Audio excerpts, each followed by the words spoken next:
Dans tes vidéos, tu ne considères pas non plus les œuvres. Or, la Bible dit que nous serons jugés selon le bien et le mal que nous avons fait. Alors, on va expliquer le verset que tu as cité, mais avant, je vais expliquer pourquoi j'insiste autant sur le salut. Il y a beaucoup d'évangéliques qui insistent de manière excessive sur les œuvres, mais qui ne prêchent jamais, au grand jamais, l'évangile de manière claire, simple et limpide. Et en fait, ça donne la mauvaise impression. Les gens sont angoissés, ils n'ont absolument aucune certitude de leur salut. Est-ce qu'ils font suffisamment d'œuvres? Est-ce que s'ils ont péché, ils iront en enfer?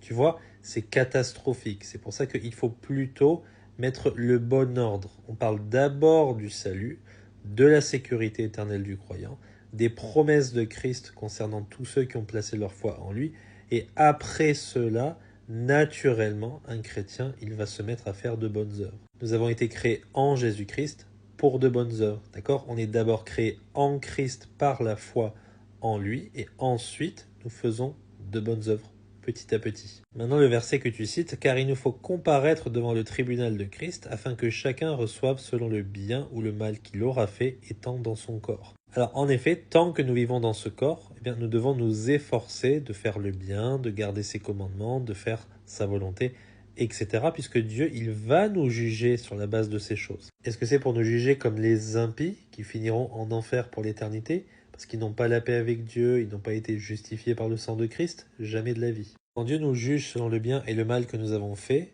devant le tribunal de Christ, c'est pour qu'on obtienne des récompenses. C'est un tribunal particulier.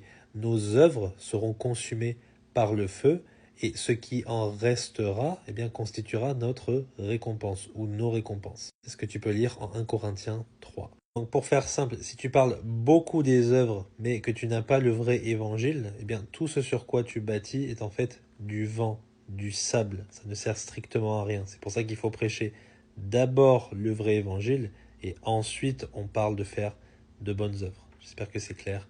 Que Dieu vous bénisse.